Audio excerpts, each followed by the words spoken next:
Yeah, I would. I guess I would even start with, as we know, 5 of the 6 guards are back that played, right? And then Clint Carlson, Bennett Cook, and Ted Friedman redshirted. So we've got 3 guys that were behind Marvin and Nate and Seth. That Ted, as a redshirt, of course, went to play, but Ben and Clint played just a little bit. All 3 of those guys have been in the program now for a couple of years, and I like that. I think all 3 of those guys are going to be very, very good players for us. And then Robbie Kennard and Casey Semler and some guys that a little younger, or in Casey's case, has had an injury.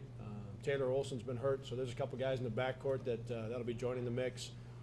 Then we signed the 2 in-state guys, Luke McDonald and Spencer Haldeman. Spencer was recently named Gatorade Player of the Year in the state. Justin Dahl from up in Minneapolis area, who's big. He's 6'11" and pushing 240 or so. I think all 3 of those guys, at what point, you don't know. I think all 3, though, are going to be very good for us. And then Arias Austin is the junior college guard that we signed early. And their team went on to nationals, and I believe they got beaten in the 3rd and 4th place game. So they finished 4th in the country in Division II junior college basketball this year. And 6'2", 6'3", got some length, got some quickness. He's always got a smile on his face. Kind of reminds me of Kajo a little bit that way. So yeah, looking forward to adding him to the mix. He's got some experience, and that can be a positive, I think, for us. Yeah, Dave. From a coach's perspective, which might be a little different than from a fan's perspective, could you share with us a couple of highlights that maybe meant the most to you this year? Yeah. I would say one of them for sure would be the way Dion played at the Valley Tournament. Would be one of the ones that stood out for me as our coach, and I think a lot of our fans probably recognized how well he played, but that was one I was really proud of. Because over the course of Dion's career, and until this year, he's been up and down, inconsistent, and the day and age in which we live with social media, he's certainly read about it and heard about it, right? So to have the senior year he did, and to have the Valley Tournament, and to win a championship, and be the guy that kind of drove that day, that's one of the ones that more people may not see it as much as I might, but really proud of him for that.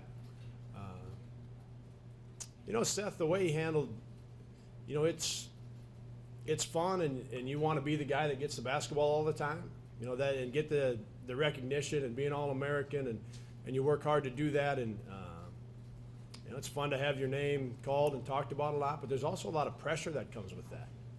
And the way in which Seth handled himself, at no time did he kind of turn the wrong corner and start to feel like he was somebody different or something real special. He continued to be very humble, and that part of it, going through the last 3+ months when it started to ramp up, that part of it will stick with me. And it's hard to put them in order.